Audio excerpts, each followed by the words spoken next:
Kevin. I'm good, brother. How you doing, man? Looking forward to today's conversation.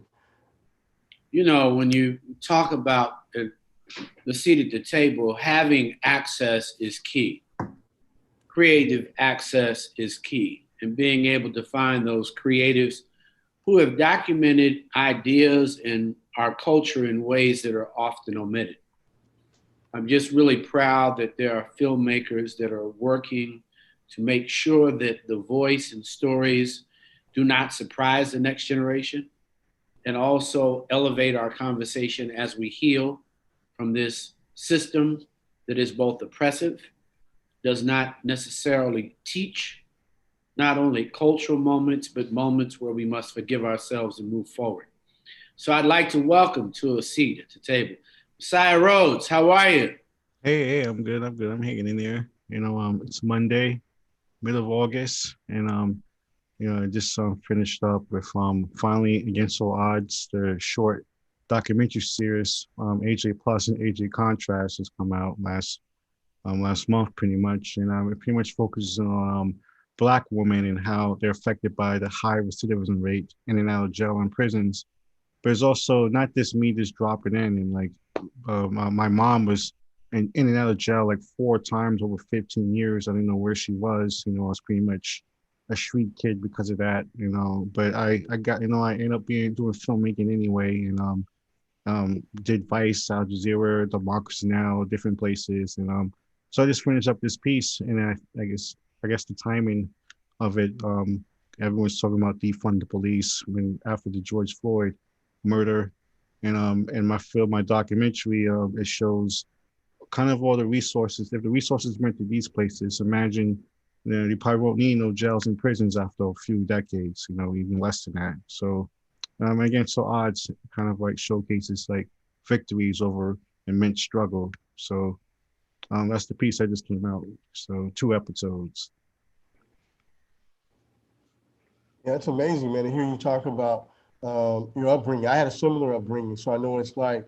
My mom was in and out of the system throughout most of my young life, and it's interesting to have a conversation, either through the glass or in the rooms, with all the other people that are incarcerated. But it's also interesting to have to become so independent. So talk about like the challenges of the independence as a young age and how that led you to where you are today. Yeah, I mean the first thing too. I mean, in the documentary, most of all the reentry services are started by formerly incarcerated Black women. They got out and like, no, I need to help other people ASAP. So pretty much most of the programs in the documentary feature are started by other Black people who came out of jail and prison. So that just kind of reflects my experience of like when I was out in the streets, and it became pretty much mentorship that, at youth centers that were in New York City that were for like homeless kids and like for like, at-risk kids that I ended up going to, and I ended up like learning breakdancing. I was breakdancing like in Union Square when I was like 13, 14, like, Did you have a breaking board? Did you buy the breaking board? yeah, I was doing, yeah, they had Union Square. Yeah, they had the cardboard out. Yeah, Pretty much, they had the whole cardboard out. We do pop in and lock in and yep. making, I was part of that community. And eventually, like, I always wanted to do filmmaking. So I was doing like grip and electric work when I was like 15, 16. I was doing it at a very young age. I was out hustling on the film sets. And then eventually I started filming my own projects on narrative film and documentary film. When I worked at Vice, I produced a lot of short documentary projects, that was like Webby Awards and all kinds of stuff, somehow winning marketing awards. I was a documentary filmmaker and somehow like I'm doing marketing, which is an interesting perspective because like, marketing in a sense, like people cut music videos as like marketing. They don't really make stories anymore. It's about selling stuff. So it's a whole nother conversation. So, like, yeah, that's pretty much my background of like self-learning, mentorship from like great allies that I met, at all these different programs through my life, and people seeing my work and seeing who I am and seeing what I'm worth and seeing my potential and over the years. And a lot of times hanging out in bars and nobles, reading books, like they're closing on the bars and nobles. So who knows what the kids doing now? I guess iPhones, but that's what I was doing pretty much growing up, how I got here. So with Against So All Odds. would you say that that's what inspired Against All Odds? And is there any part of your life is reflected throughout? Um, guess what inspired me the most against all odds is my mom inspired me the most because she's the one that she spoke out on her own years ago when she first came out in 2005. She spoke in NBC News, like New York City news, on her own about her experiences. So she did it on her own, like even before I had a kind of like capacity to make some kind of like global news documentary, whatever. She did that on her own when it came to her story. So always been inspired by like how she like returned back in my life, even though I was an adult, and we were able to talk through what we talked through about, those times she wasn't around and like dealing with those, emotions, dealing with like those stories and like, so we had enough time over the years to process it. And I felt that it was a good opportunity to like use that kind of like, little story to reflect on the larger national issue and a bigger network of women that all over the country that are building these reentry service programs. So in LA, New Orleans, Chicago, New York City is all over the place, so. So when the credits start to roll at the end of Against All Odds, what do you want people to be thinking about? What do you want them to take away from it? I want people to think about like when they find out that like half the police budget, half a city budget in some cities goes to like the police, like 50%, 60% of the budget. It doesn't even go to like the public transportation, the bus signs or like stop signs. It goes to like the bulletproof vests. It goes to these bloated police salaries. It goes to the correctional facilities. So when you watch this documentary, like this is the things that these black women, these people scrap together for these programs. Imagine those billions, those millions goes to these programs. We can empty out jails and prisons, in some ways. So that's the kind of feeling. I just want people to feel hopeful, even though like it's a crazy time right now, and like it feels like we get punched in the face with a crazy headline every like 5 minutes. Hopefully, people feel like there's a future after they watch this documentary. So Yeah. Munson, what do you have? No, just for those who are joining, a seat at the table, we've got Messiah. He has a wonderful film series, the first of two, and the very value proposition in Against All Odds, which at this moment, having a seat at the table, I think is key. It's very cathartic when you think about the fact that you are re-examining, willing to forgive, willing to love in spite of feelings so that feelings don't become the facts that we drive our lives and our love for not only our parents but very ourselves. So when you think about committing suicide and the fact that we're in a pandemic and many people, we've seen brothers hanging from trees, it's this moment that I guess for me, I want everyone who's watching a seat at the table to understand that once again it is honest. It is our culture. And Messiah, we just want to thank you for taking and creating content that will allow individuals to see just at the table of life without being confused about and shame, because a system guilts us into shame of I had to go to a place and get some services, or we were in a food line. So all of a sudden you create shame versus this creates hope.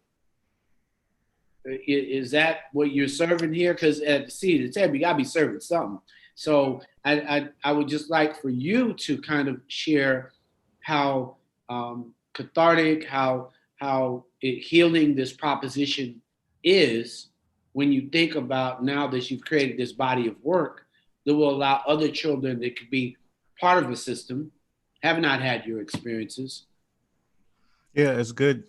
Thank you for, even though it's a tough subject, bringing up suicide. That's really tough, But those suicide, I mean, Biggie made a whole song about suicide, and Puffy's on it. So it's not like people don't talk about it, but it's not often enough people make fantastic songs like that about it. But those suicidal kind of like, it goes inward and outward. That's why you have people just shooting up parks sideways for no reason for some guy who did something 3 days ago. I mean, those suicidal kind of like tendencies go outward in our community as well. So it goes inward and outward. So, and process of healing when it comes to like recidivism and dealing with the police and dealing with incarceration. I just want to provide not this hope, but like actual tangible, like these like actual organizations, these people actually work right now doing it. Like they can't talk, they can't do the TV shows because they're so busy doing the work right now. So like, so like it's actually real people doing it. And like I just want to show that, hope and actual like tangible working like organizations and people doing it, over the country. So and I hope they Right. Yeah. continue to Well, do it. part of So part of what I was sharing with you is yeah. hope is embodied in the people that you can identify with. Oh yeah, yeah, yeah. As a, when you have hope soldiers in our community, Oh yeah. there are those who continue to deal with recidivism, deal with homelessness, deal with HIV, deal with all of those people, food bank, deal with those healing propositions. So, we've got angels in the community, and that's what I was thinking about, not in an intangible sense, but Oh if yeah, yeah, yeah. somebody holds your hand and literally helps you through that moment, Oh yeah, yeah, yeah, the yeah, next moment. So, yeah. what will they see when you think about some of the best programs? Name two that actually come to mind that are really moving and have touched your life as you look back at this body of work. Oh yeah, like what touched me personally is one pretty much I went to the door when I went to the door youth center, which is like this kind of like creative arts youth center. You can do rap, you can do film, you can do all kinds of creative stuff. And it also was like a clinic. And so like I went there to do like film work, and I met like a social worker and like a guest teacher. She wasn't like a teacher, full-time teacher. She was like a guest teacher that was there once in a while. So it was just that also makes even more kind of happenstance.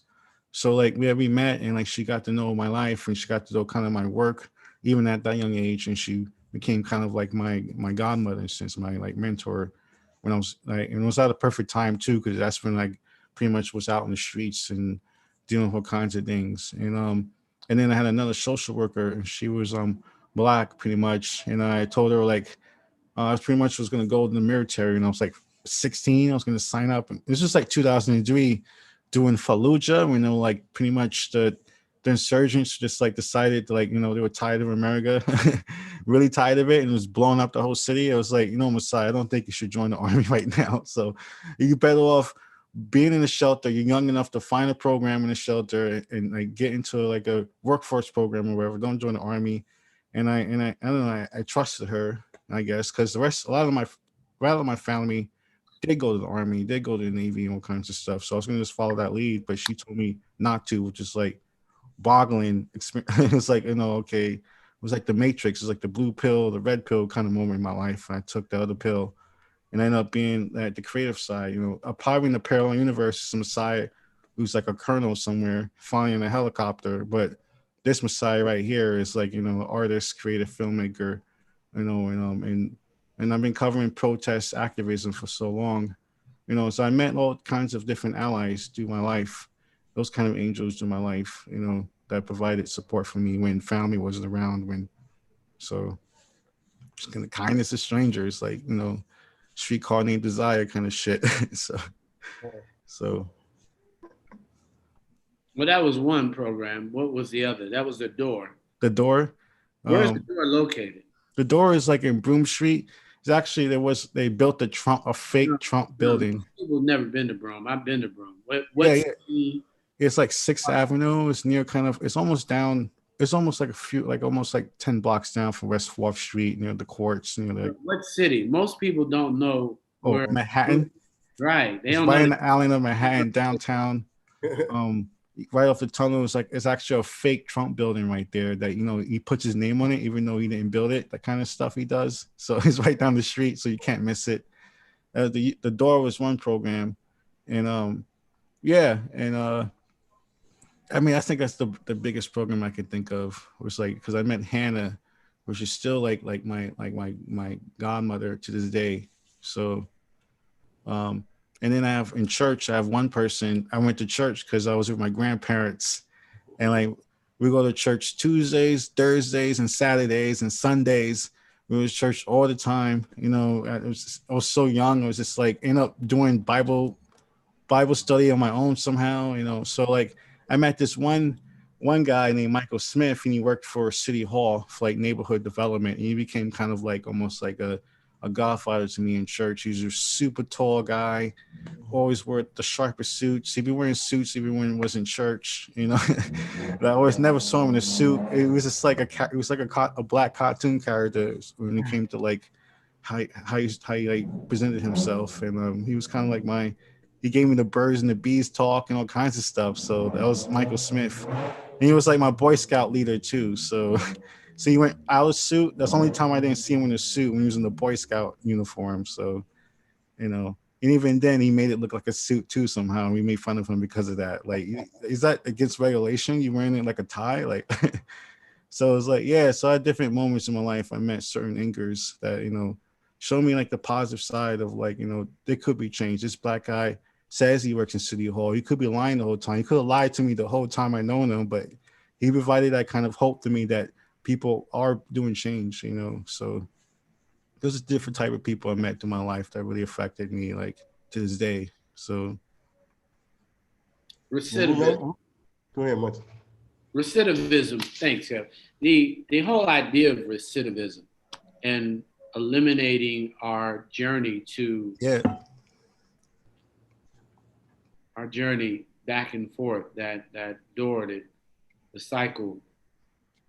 What can we say to ourselves at this moment, given that we're in a movement that we really want to stop?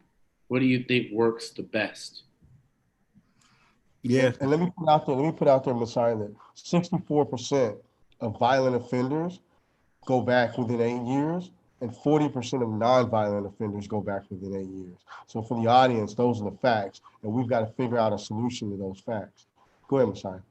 Yeah. I mean, I love you brought that up, Kevin, because it's like you have people who like, because it's like almost like a joke that, you know, jail makes, like, if you weren't a criminal before, jail's gonna make you a criminal. And like recidivism is an example of that. You know, recidivism shows that, you know, like if you like pretty much your community is shunning you, there's no resources for the community, or your family's not letting you in their house, you know, who are you gonna go back to? So recidivism rate, that's the recidivism rate right there. You know, it's like who are you gonna go back to try to pay your cell phone bill, to like, you know, get a bed to sleep in if your aunt doesn't want you to get a house, you know, because you just got out of jail 3 days ago. Like this kind of stuff that happens, it's happening right now, plus COVID-19. So it's like, so, you know, it's happening and a pandemic is happening. So imagine what kind of thoughts people are going to.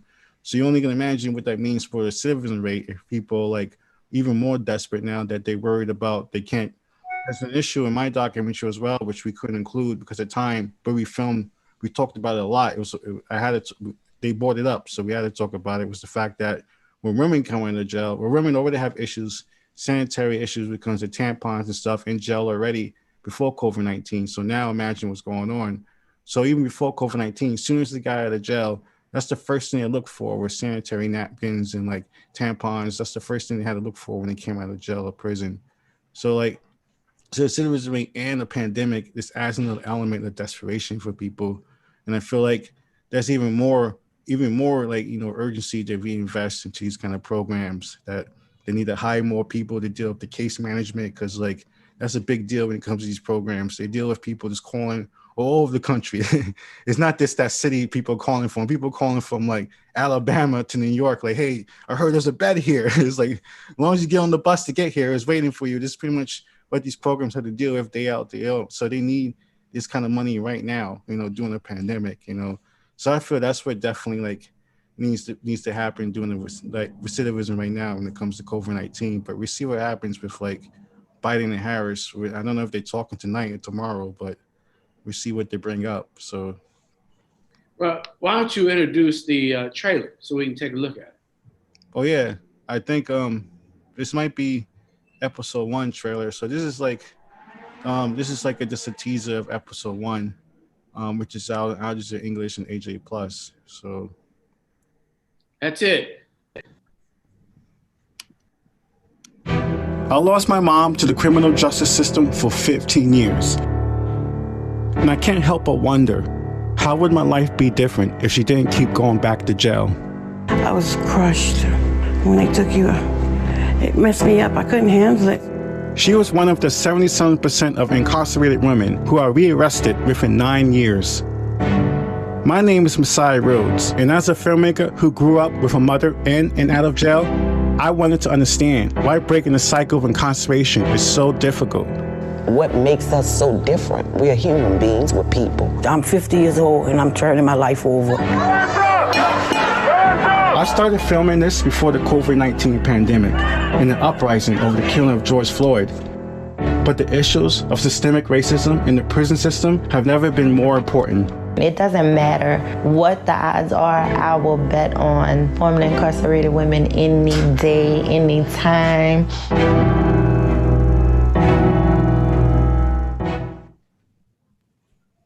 Boom. Yeah. Amazing. I can tell you, man, the trailer really reminded me of some of the challenges systemically that happen when people don't understand when you're released from prison. Not only are you given a little bit of like $20 and the ankle monitor, but you're told you're gonna have to not only pay all the fees that generated with your release, but the monthly fee to rent the ankle monitor if you're You on have to paper. pay for the ankle monitor. Yeah, you have to pay for it. And Yeah. people don't understand, if you miss those payments, that can send you right back. If you don't go get a job, that can send you right back. And then you can't associate with other known felons, which with my situation, everybody in my family was felons. So if you go back, you can't go back home. And you can't live in government funded subsidized housing because they don't allow felons. So Yeah. all the challenges in the system put in front of us is part of what contributes to that recidivism rate.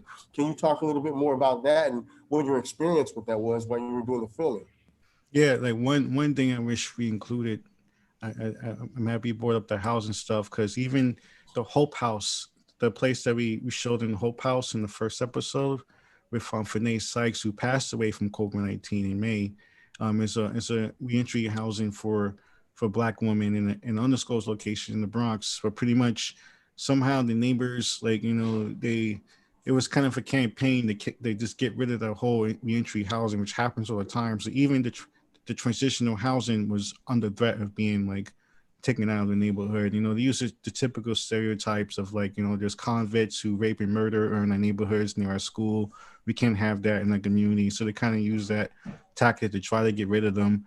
Even it was a Democratic, even politician who was part of this effort to try to get rid of Hope House in the Bronx. But eventually the community saw that it wasn't like, you know, the Joker and Batman kind of stuff happening. It was just like women coming out of jail and prison. It was just like who couldn't go home because of situations like you said, like their brother or their son probably has a case on them. They can't even go there. So all these kind of situations people don't understand. That's why they have to be there.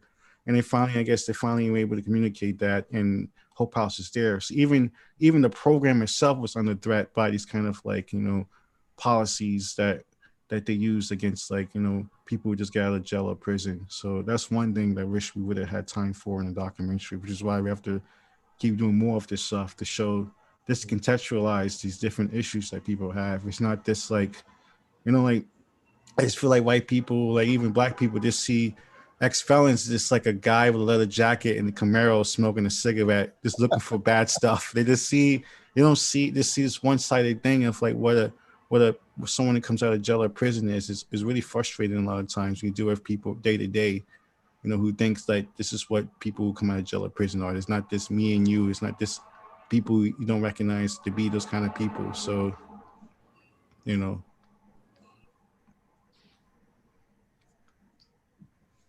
So yeah, I don't know. I'm saying I think most of our community, for the reason it's important at the seat of the table to talk about it, is many people who are looking to see what life looks like inside. You brought actors that are often omitted from being able to be considered for a slice of the pie. When you think about, you're going to talk about a Hope House and recovery. Yeah, exactly. And how can you recover and you got a neighborhood filled with dope? Yeah. And the best person to pay your rent is a dope man on the day he needs a date. Yeah. You know, and you're still searching for some self-esteem since life has taken much of the self-esteem away. Yeah.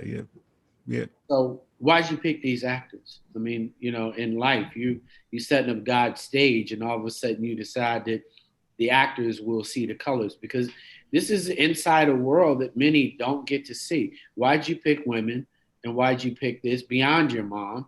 Because there's a reason why. Why is this what we're watching? Because you could have picked any other group. Yeah. I mean, like, I guess it's also like kind of just like almost just to see almost a societal kind of sociological kind of way to show that when specifically when your mother, imagine your mother just disappears for 20 years for no reason, you're not really sure why. Like we have the experience of like fathers. I mean, this is like the dread that we deal with all the time, like day to day. I still have to process that. But imagine the mother and the father disappear. It's just like kind of stuff you think about during slavery times. It's not a modern kind of concept when it comes to mothers being ripped from children and stuff like that. But it happens because of incarceration. So I felt like like I feel like women was like to show that this is the issue with women. When you affect the women, you affect the family, and you affect the family, you affect the community, you affect societal way. That's what happens when a mom is not there to teach a kid stuff. This is what's gonna happen to this kid. So like, and it's a question a lot of people can't answer, which is really bad. So like, the documentary, I feel like women, just shows this like when you affect the woman, you affect the whole kind of societal fabric of a community. Like in a way that that people don't really recognize. Um, so I mean, people do. We love Mother's Day, but we don't see in a way that when mothers are not there, how that affects our community. So that's why I felt I kind of got drawn to this story. So Yeah, I feel like when we're talking about mothers, one of the things that people forget, when we talk about the importance of mothers in the home, is that when people go to jail, their family is also incarcerated in a different way. So they're victims of the incarceration. They have to deal with the life that is created or impacted by the incarceration, and the fact that mothers tend to be the people who run the household, who help nurture you and develop you. And when they're gone, we don't do enough to really express the impact that has on you. You touched on it a little bit. But can you go a little bit more in depth about what you learned and what your experience revealed? Yeah. So it's also the process. So let's say a woman does come back, does come back from jail or prison, and I want to be back in my mother's life. And I want to be back in my child's life. They have to deal with the legal issues, like Kevin, you said about the housing stuff. They have to deal with the emotional expectations of this child. Like, oh my, either the child hates this woman, or the child's have out of this world expectations for this woman. Is gonna do everything for me, but that's not the reality in the circumstance. Get So all my stuff and the toys. yeah, And everything. Yeah. All the years is gonna get caught up right now, tomorrow. Yeah. This kind of thing they have to deal with, and then they have to also deal with their family, how they see them. Oh, she's back. You better hide the alcohol. That kind of stuff is gonna happen. So they have to do all this kind of stuff and find a job. So it's not just the employment and the housing; is also kind of an emotional landscape of coming back. So, I feel like the documentary kind of shows that in the second episode, to the family reunification. We kind of we didn't include it, but actually had a psychiatrist that we talked to who's part of Children of Promise, actually studies in this kind of family separation, which is it's kind of to be honest, is a really ancient kind of bad thing that's been happening to Black people for a long time. And finally, someone is putting a psychological analysis of, I guess, at this point, about how it's affecting our neighborhoods and our communities when dads can see their kids, when moms can see their kids. And Children of Promise is kind of like that place that does that, and that's featured in the second documentary. So I feel that was like an important component when it comes to showing parents and children in those kind of how they get back together and how they deal with those issues. So most people can't imagine what it's like to be young and to be growing up in a homeless shelter. yeah. Describe No. a day of waking up, what a meal's like, what's the bed like, what's the day like, and the fact maybe that there is no mother, so you are the parent and adult already. Yeah. I mean, when you're in a shelter, there's I guess the bad days is dealing with the good days is dealing with a bad day. That's like at the shelter, I guess. Like, you know, like when I was in the shelter, pretty much I was still trying to look for like work. I was actually at the workforce program and doing a paid internship at a legal nonprofit legal place at the shelter. I was like 17. So I was actually trying to get out of there, but you had a curfew. You have to go back at 5, 6 o'clock. I had only, this is 2003, but this shelter was so janky that they didn't have a DVD player. They had like a VHS player for the living room, which is like, was so bad. It was just like kind of like wooden kind of furniture, which is like the living room, because it wasn't cushions, nothing like that. But that was the place where we can chill. They had kind of like weird bulletproof glass, kind of like, it was almost like the gel when they have like the living room gel, the living space gel with the glass gets around. But that was like a living space. And I had 2 tapes because I was such a film person even back then. I had 2 tapes. I had one tape, which was A Better Tomorrow, which is a John Woo movie. John Woo, A Better Tomorrow Part 2, with like it's like a really bad John Woo movie, but the action is really good. And like all of the kids, I'll play it for the kids. I was kind of like the film screener, and we watch it like almost every other day for some reason. And I forgot the other tape I had. That's because I brainwashed everyone with A Better Tomorrow. And but waking up there was pretty it had intense moments. So I had like nice moments like that, and also had really dark moments. A girl I had a crush on that we hang out a couple of times. She ended up being picked up by a pimp. She just stopped showing up at the shelter because she got picked up by a pimp by the adult shelter down the street and doing business for him, some part of the city somewhere, and I never saw her again. So that kind of like stories were happening in the shelter that I saw, but also, stories of like, I had friends that I met through the group homes that I'm still friends with to this day somehow, like brothers in some ways. So I have those moments as well in the shelter. So, and it was pretty much 2 blocks away, like 3 blocks from Times Square. So it was really like, it was like a weird kind of like, it could have been the 40s, it could have been the 60s, it could have been the 70s, because you're a block from Times Square. That place hasn't changed that much in some ways when it came to the early 2000s. So, and then that was kind of like my shelter experience when I was like 16. So I was there for like a month, and then I went to like a whole year group home, which is a whole nother story. That was like run by like conservative Christian Koreans in Queens. That was like crazy stories. So, but the shelter experience is way more like just like people taking your underwear and stuff like that. So, yeah. It's funny you talk about how a good day at the shelter would be a bad day for most people, and I know all too well what that's like. So I'm very curious, like, has that impacted your ability to fight through all the challenges and roadblocks that's put up in front of would-be filmmakers? Yeah, I feel so. I feel it does, because even when you get into the room, when you get into the room, you still have to deal with like, all of a sudden you have to explain, you have to make a whole kind of like, pitch deck about Blackness for a subject that maybe doesn't really have to do with like struggle stuff or like protest stuff. You still have to like explain your perspective somehow, because I'm Black, I'm talking about it. But if a white person did it, it'd just be straight through one page.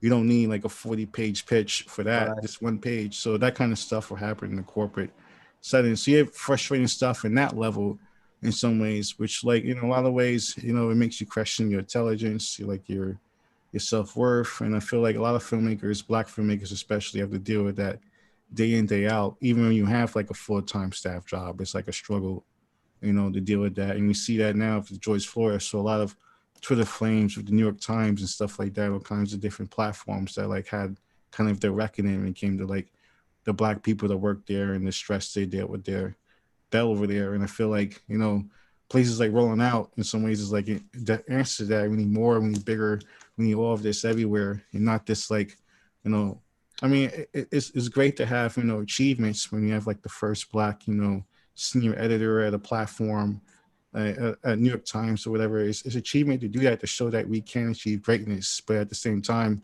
we need it on stuff ASAP. We need it all the time. We need it. Well, I think we got to talk about that more. I mean, we know Vice got Disney wrote off $500 million on Vice, just wrote it off. So, and we'll ask. I think we've got to ask louder, for those additional positions to grow the platform for sure. Yeah, yeah, yeah. I think that's it. Al Jazeera. What's the relationship between them? Because I mean, that for some that would frighten them just saying that. Well, Al Jazeera. Oh yeah, yeah, yeah. So I worked at Al Jazeera. I was there for in DC. I actually followed Al Jazeera for a long time because I guess they had like kind of like the best war correspondents in a sense in the Middle East, and they also do a great deal of coverage in like Africa or different like Kenya, like Ghana. Someone's calling in from Mozambique. It's like they do African coverage in a way that's really great that like you'll never get in CNN unless like 100 people are dying because of Al Shabaab or something like that. But Al Jazeera, they contextualize Black stories way more than this like bad stuff happening there. Or like, is this Africa? Or is this like, so that's why I got drawn to Al Jazeera right away. And so because of that kind of editorial sense to have on a global level, I felt that, I guess I landed there with this gig. And originally the opportunity was to make something way more lighthearted and like, cooking kind of stuff. But like it ended up being towards this direction. And I felt like, I guess Al Jazeera be a place to actually show like, this is an American issue, but this is a global issue. This is a human issue, what better way to do that on like on this kind of global platform that is translated to Arabic somewhere right now, to show that this is a human experience and a Black experience in America. So, it was an interesting experience there because there's a lot of brown faces there, but it's like different brown faces. It's like the Middle East. It's like, Southern Africa, Northern Africa. It's like the world you want to see everywhere eventually. So, but they have issues there, but what platform doesn't? But at the same time, that's the kind of direction we all should be heading towards. So, well, it's what's happening, Ian? We've been joined by Ian Dunlap. Dunlap went out and got him a haircut. Oh, whoa. I'm the sloppiest guy in this call right now. No, you're good. I've been enjoying listening to you talk, so I appreciate the introduction. Oh, thank you. Let my brother keep going. Yeah. I'm the only person that's follically challenged, so I don't need to worry about haircuts. It's overrated, trust me. Yo, yeah, they are. Yeah, the pandemic was the challenge, man. Like, so when you think about the pain and suffering that this is bringing the individuals coming out of prison, COVID, and a 43, 44 unemployed Americans, what do you think your next version 3, or at least episode 3, how will the stories be when you begin to film more about these programs, and who do you see will need the most support? One person we interviewed that we couldn't include. There's so much people that we talked to for this piece. So one is Michelle Jones, and she leads kind of like a program called Constructing Our Future, and it's like a program that actually teaches like formerly incarcerated women to like refurbish like abandoned houses, like they build property, and they just like get taught construction work, and they get into like the craft skills, and they eventually like pretty much help build housing and stuff like that. It's like straight up this like, if you want housing, you pretty much gotta like build it yourself. It's not like in a negative sense of like pull yourself by your bootstraps kind of like bullshit, but it's more about actually learning skills and like that you can like pay the bills and like and also get a house too. So I feel like that's the direction pretty much we have to like build our own stuff from scratch. It sounds super tough, but I feel it's necessary. Some of us got to figure it out. So I feel like that's the direction I want to go towards, more this concrete kind of like, okay, talk about jobs. Or what jobs can you get when like so many people are unemployed, so many people. But it's like, and when you get out of jail or prison, it's almost like that's a major, if we actually provide it, it'd be a major opportunity for people to shift careers right now, to shift to something that they can be employable. It's a perfect time in their life to do that, but people don't see it as that. They see it as like someone that might go back to jail. So, we that's the direction I feel we need to go towards. Like, it's an opportunity for people to shift towards like employable skills, like building stuff. So always need to build stuff. I bet you want to build stuff. Everyone wants to build stuff, knock a wall down, whatever. So, Yeah, my dad's in construction. He always said you'll always need a roof over your head and someone to fix the leaks exactly, in the house. So that's very true. exactly. Well, I want to thank you for coming on, rolling out a seat at the table. Where can we see these episodes? So like, I guess it's messed up because it's kind of, that's the thing. We have all these platforms all over the place, but I think the best place to go to is ajcontrast.com/against all odds. And that's have a real quick kind of intro and then the 2 episodes. So, but other than that, they're on Facebook, they're on Twitter, they're on Instagram. So they're all everywhere you can shareable, but ajcontrast.com. To us so we can put them on rolling out. Yeah. Send over. Yeah, send them over so they can get them on rolling out. We can make sure that our community can see. Yeah. I can't wait to rolling out. Has some big events again. We need it. Can't wait this happen. I'm looking positive. So we got a big event. September 25th and 26th is our RIDE convention.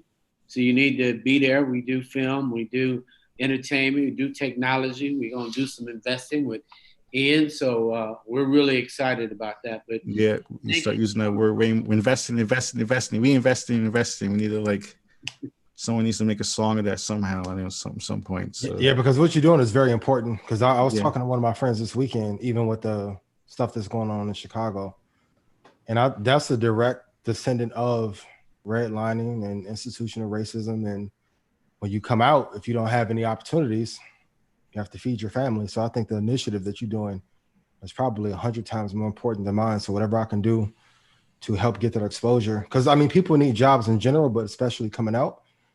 Man, whatever I can do to help, please let me know, because that's so important in our community. Yeah, definitely. And I feel like it's the next stage for this documentary I would project. suggest to continue serving hope, covering those angels who are definitely loving those people that we don't anticipate and really just never see unless you put your lens on them. Yeah. Thank you for all that you do, Brother Rhodes. Yeah, thank you, Bassoon. Thank you, Kevin. And thank you, Eon. Thank you so much for rolling out the shit. So yeah, we love you, man. So thanks so much for reaching out, and I'll make sure that TJ gets that so they can at least get on our platform as well. All right. Yeah, thank you. Thank you, brother. Peace. Have a good night. Ian, everybody you're watching, rolling out and the seat at the table. This is a Dunlap report. What's going on, man? What's going on, brother? Why Kevin leave? That's my guy. We got to talk about some more Louboutin and Gucci and well, actually, LVMH is not a bad luxury stock to invest in if you're interested. So, bring my brother back one day. I like talking to Kevin. Kevin is probably still here. He's probably hanging out somewhere. Who knows? That's my brother. He's always welcome. So I'm with it. I appreciate it. I do have book recommendation of the night because people have been asking. It's pretty thick by John Bogle. So I'll put it closer. So you guys are always asking about book recommendations.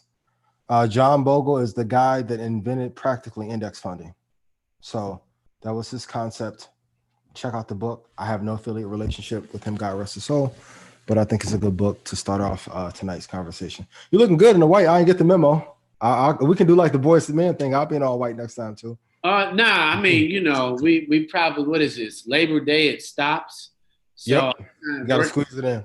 Get the white in. I'm really living this life. COVID's not stopping the fact that I'm going to enjoy every single day I get. So as you should. For me, that's just what it is today. What do you see, man? What's the new vision? Because it got to be new vision. Right? It's horizon. Same stuff, man. Not much has changed. Well, since we talked last, Tesla announced the stock split, so that stock will be a lot cheaper because it was in the 1400. 5-to-1 or something like that. 5-to-1. So yes, it should be around 300. Keep up, till you get here. It's so much that's going on right now because they're trying to make their way into the S&P 500. Everyone always asks, should they invest before or after? And when I'll say this for context, when I'm talking to most people, I'm talking to those who were like me in 2010 or in 2008 who did not know a lot and maybe that didn't have a lot. Buy it after the split because it's cheaper to do so. I know some of investors that are more well-to-do or come from millionaire families, 1,500 shares in a lot. For most people that I know, it is. And even 300 is still a stretch, but Tesla should go from 300 maybe back to like 700 in about 3 or 4 years. It'll be a solid investment. So that's the big news of the week. Tesla announcing their 5-to-1 split. Please take advantage of it. But most people ain't gonna understand what that means, bro. Split. You just did everybody's trying to figure it out. Okay, if a Mercedes that was 50,000 now goes on sale for 10, the S550, and I got to drop to Norcross to get it, are you guys going to go get the Mercedes out of Norcross or no? The answer is yes. Everybody in Atlanta is going. Marietta, Mableton, DeKalb, everybody's going to get that car. Same thing. So the stock is now a little bit more affordable because now things are so high, the average person can't get into them. So that's why they brought the price down, because they want to be in the S&P 500, but it's on sale. So everybody know a good deal. If you can get a Birkin for 500% off, yeah, you would go get the Birkin. So same thing. I want people to realize that all the correlations that we know about buying low, they apply to everything. The number one thing that I've seen, especially this year, is that even though there's been immense opportunity in the market, people still want to talk down to us like it's so complicated. It's not. So same thing. If the S550 with rims on it was available for 10 grand, no catches, wasn't a lemon, clean title, Carfax was good, would you go get it? Yes. If so, go get Tesla. No, I enjoy I watched that, and I've listened to the strategy. Mm-hmm. I think we've got to shop now. I think we got to shop where there's an opportunity, and we've got to put our money to work in something that will work for us. I agree 1,000%. And one of the things, and I'll touch on it later, but I think one of the biggest reasons that people don't want to invest long-term because they don't hear enough examples of it working. So you hear instances of short-term trades of people making 50%, 100%. But even like if you take a company like NVIDIA, like if you had invested 30 grand back in 2010, that'd be worth 1.1 million today. AMD is in that classification as well, like great growth. Activision, so they make Call of Duty, World of Warcraft, Candy Crush, and a couple other games that aren't as popular, but 30 grand in, be 250 10 years later. So and for those of you who are like, hey, I don't have 30, I didn't have to, we'll just multiply it by or divide 250 divided by 30. And if you have 5 grand, what would you have put in? Or if you would put 500 in? What I really want to stress is to hold for long term, but all the big money is made by holding long term. Like imagine if you would have sold this company prematurely in year one. And I ask anyone that has, like, say, any rentals, would you flip a rental property that's cash flowing that you own free and clear for a one-time payout when you have a tenant paying you every month? Everyone says no. It's the same thing in the stock market. So I know the greed can get activated and we want to hit a big lick, if you will. But most of the time, all the big money is going to come on the backside anyway. Yeah, but the flip doesn't apply if you're actually investing and waiting for your wealth to grow and your work for you. Yeah. Pulling it in and out, most people walking around with cash spending. So. Absolutely. Yeah, and we end up giving it away. Right. That's why I'm so happy about November. You got to call me. Please call me. Tell me when it's good for you, because I want to say the date and I want to say the plan, but I'm going to hold it in. All right. Well, I will definitely call you tomorrow so we can just. You want to do it September since you have an event? Yeah, I think that's going to be a big time for us. I mean, that'd be great. We're uploading 70,000 titles tonight to the website. So that's incredible. We're looking at 200 designers and AA brands in the gift shop. So that's brothers incredible. just chipping away. Yeah. We got to figure out what we put in that gift store for our community, so we have one more place they can go and do commerce. So that's incredible. Yeah, no, it's a big moment. I've had that domain forever, 15 years. Yeah. So other entrepreneurs and authors are going to be able to upload their content and sell directly off there? We've got to deal with interesting question. I don't know if Shopify has that capacity or capability yet, Mm-hmm. but we're figuring it out. But yes, there's an independent publishers row. So That's incredible. bringing them on for that, for sure, for certain. Fraternity, sorority, whatever you're into, Black designers, come That's incredible. find a home and find some intelligence. Got a deal with Third World Books out of Chicago. That's great. We'll do their first audio book. So you'll be able to get Chancellor Williams' book, Destruction of Black Civilization, audio book from us. So. That's incredible. Shopify is one of my favorite stocks too. So for those who are listening, just chipping. Yeah, chipping away. Chipping. But yeah, definitely should have it, man. Need some good stories for people. I think they having an idea about financial stories, and definitely, I'm sure you have some, so that they have an idea of what really investing is. You always give them the car, the sports, but sometimes just giving them a story on a vision that's just from you. I agree 1,000%. And I appreciate you pushing me in that direction as well. I really do. No, it's key. I mean, I think if we don't create content that's culturally authentic, we get lost looking and still being fans and spectators of worlds that don't apply to us, nor do we believe, because it's not written for us to digest. I agree. And even for my content creators, I hope you guys write this down. But in this era, the shorter the content, the better, especially with like TikTok reels coming out on Instagram. I think there is a space for entrepreneurs. If you write a book, if it's like 40 pages long, the adoption rate of the content in that book will be absolutely amazing. I think everyone thinks they need to put out a 200-page book like this. You don't need to. I think unless you go through a big publisher, that's not needed. I think if you have some very insightful and actionable items in your book, if you're doing like a nonfiction, you can have a tremendous impact on culture. Because any time people see a book that thick or a book like this, they're like, man, I don't have time. But if it was like 30 pages, 1 page a day, I think you guys will be able to have a tremendous impact on culture, your audience, and people will implement. I'm seeing it. Well, you can tell me what you think because you've been in publishing a lot longer than I have, but I feel like the attention span is shorter than ever, and authors and content creators need to adjust to that a little bit. Definitely what you're saying has merit. You need both. Yeah. For a deep dive, somebody scanning, not necessarily studying yet. Yeah. You got to meet them where they are. Yeah. I think there is a missed moment when you don't know how to be disciplined and focused for a couple hours. I think that is very true. That's a missed moment. Do you have to have snackable content that people can quickly snack, digest, take away? I just often am cautious when the integrity of the provider is not really, the depth and knowledge exchange for the compensation. If it's that's tough. Yeah, I agree. Especially now.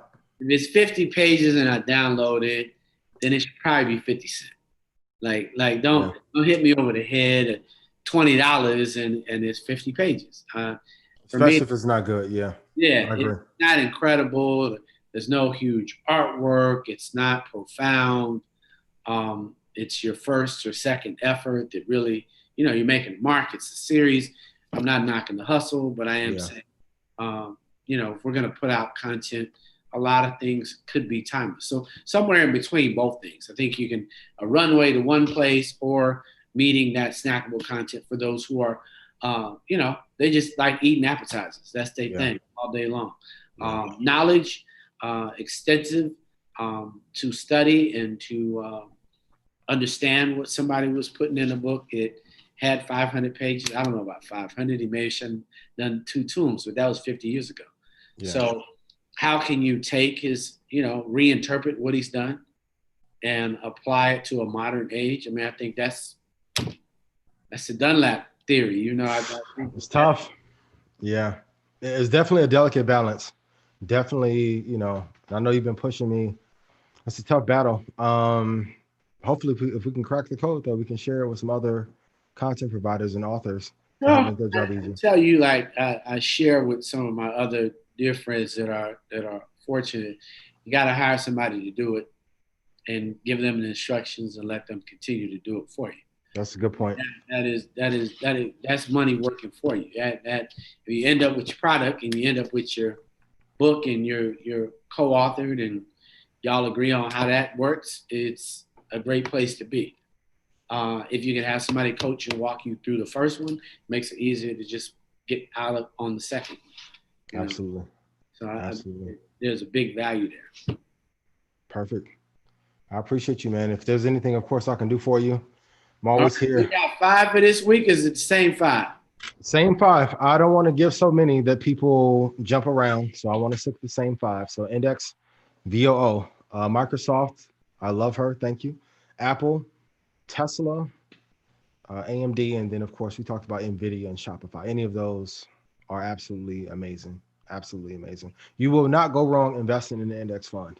If you guys want the easiest way to invest in the market, not be stressed, don't want to have to run to CNBC first thing in the morning, get an index and you'll be great. And then if you need one tied to NASDAQ, QQQ is a ticker for that ETF. NASDAQ hit another all-time high today.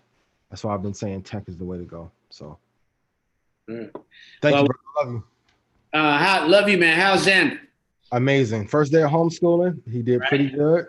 Yeah. Yeah. Day 2 tomorrow. Hopefully we can keep this pace up and be good. He's great though. Appreciate you, bro. See you Thank next you, brother. Love you. Love you too, man. I'll call you. Thank you. For all you out there, we've had a wonderful show. We came in.